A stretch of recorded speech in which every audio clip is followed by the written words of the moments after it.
আসসালামু আলাইকুম, সবাই কেমন আছেন? ঈদ মোবারক। ছোট্ট একটি ভিডিও নিয়ে আপনাদের সামনে চলে এসেছি অনেক দিন পর। মাঝে মধ্যেই বিভিন্ন ভিডিওতে আমাকে কিছু আপু কোয়েশ্চেন করেন যে, আপু আপনি কোথায় হঠাৎ হারিয়ে যান? আসলে বিভিন্ন ব্যস্ততার কারণে হয়তো আমি লম্বা কোনো ভিডিও দিতে পারি না। তখন ছোট রিলস আপলোড করতে হয়। একটা ভিডিও যখন পোস্ট করি তখন সেগুলির পিছনে আসলে অনেক সময় যায়। সেই সময়টা হয়তো সবসময় আমার দেওয়া হয়ে ওঠে না। তারপর আমাকে আপনারা জিজ্ঞেস করেন, এজন্য আপনাদের প্রতি আমি কৃতজ্ঞ। তো আজকে ঈদের দিনে চিন্তা করেছি যে আসলে আজকে ঈদের দিন না, ঈদের কয়েকদিন পরের কথা এটা, যে ভিডিওটা আমি করছি এখন। একটা দাওয়াতে যাব, তো রেডি হচ্ছিলাম আর ভাবলাম আপনাদের সঙ্গে শেয়ার করি আজকে সুন্দর মুহূর্তটা। ঈদের দিনগুলি সবসময় স্পেশাল আমাদের জন্য, বিশেষ করে আমাদের বাচ্চা-কাচ্চাদের জন্য। আমি চেষ্টা করি ওদের আনন্দের জন্য ঈদটাকে একটু স্পেশালভাবে পালন করতে বলে ঘরে একটু ডেকোরেশন করা, ঘরে একটু অন্যরকমভাবে সাজানো, যেটা আমি অন্যান্য ভিডিওতে এর মধ্যে আপনাদেরকে দেখিয়েছি।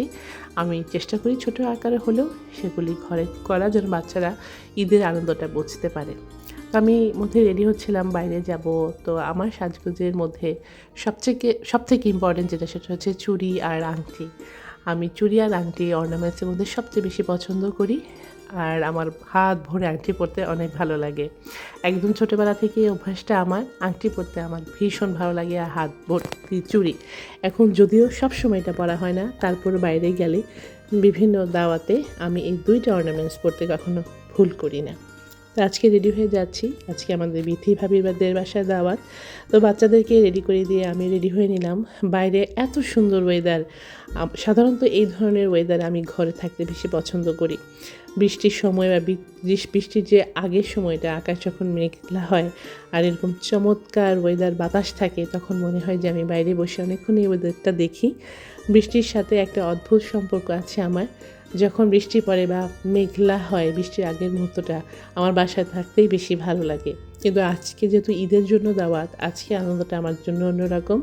সবসময় ছেলেমেয়েদের নিয়ে ঘুরতে আমার একটু ভালো লাগে। আর ঈদের দিনটা তো বললাম যে ঈদের সময়কার এই দাওয়াতগুলো স্পেশাল হয়। আর ক্যানাডাতে একদম ঈদের দিনটাতে ঈদ পালন করা হয়, কিন্তু হয় না যে বিভিন্ন বাসায় যাওয়া, সময় দেওয়া, এটা সবসময় হয়ে ওঠে না।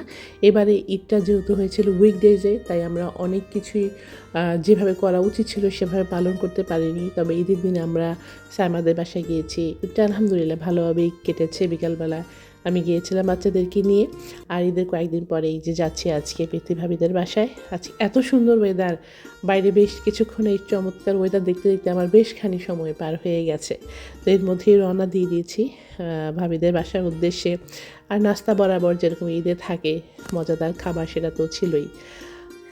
ঈদ আসলেই তো আমার ছোটোবেলার কথা মনে হয়, মা বাবা ভাই বোনের সাথে সেই সময়কে ঈদগুলি কত আনন্দ আমি কাটিয়েছি। এখনকার আনন্দটা একদমই আলাদা। এখন আনন্দ হয় স্বামী সন্তানদের নিয়ে, সে আনন্দ অবশ্য আলাদা। এখন ব্যস্ততা বেড়েছে, এখন দায়িত্ব বেড়েছে।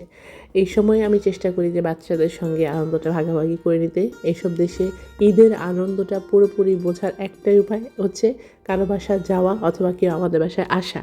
এছাড়া অন্য কোনো আনন্দ অন্যভাবে পালন করা সম্ভব না। আমি কিছু স্পেশাল রান্না করলাম, ঘরটাকে একটু ডেকোরেশন করলাম, সুন্দর করে সাজালাম, এতে করে ওরা বুঝতে পারে আজকে ঈদ। না স্কুল খোলা বন্ধ থাকে, না পড়াশোনা বন্ধ, না অফিস আদালত বন্ধ। তো যার কারণে ঈদের আনন্দটা বোঝানো বাচ্চাদেরকে সেভাবে বোঝাতে পারি না। চেষ্টা করি, যেটা বললাম, যে ঘরে একটু ডেকোরেশন করি, স্পেশাল কিছু রান্না করি, কেউ বাসায় আসে অথবা আমরা কারো বাসায় যাই। তো এইভাবেই পালন করা হয় এইখানকার ঈদ। তারপর আমি বলবো, সুস্থতা মানুষের জীবনের সবচেয়ে বড় নিয়ামত। আল্লাহ আমাদেরকে সেই নিয়ামত দিয়েছেন, সুস্থতা। যেহেতু সুস্থ আছি, সবাই মিলে ভালো আছি আলহামদুলিল্লাহ। তো ঈদটা ভালোভাবেই কেটেছে। নিশ্চয়ই আপনাদের ঈদটা অনেক ভালোভাবে কেটেছে। তো আমরা যখন ভাবিদের বাসায় গিয়েছি আর ঈদের আনন্দটা করার জন্য, সত্যি অনেক ভালো লেগেছে।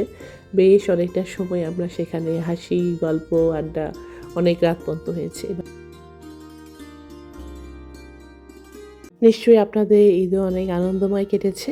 ইনশাআল্লাহ নেক্সট ভিডিওতে আপনাদের সঙ্গে আবার কথা হবে। সে পর্যন্ত সবাই ভালো থাকবেন। আসসালামু আলাইকুম।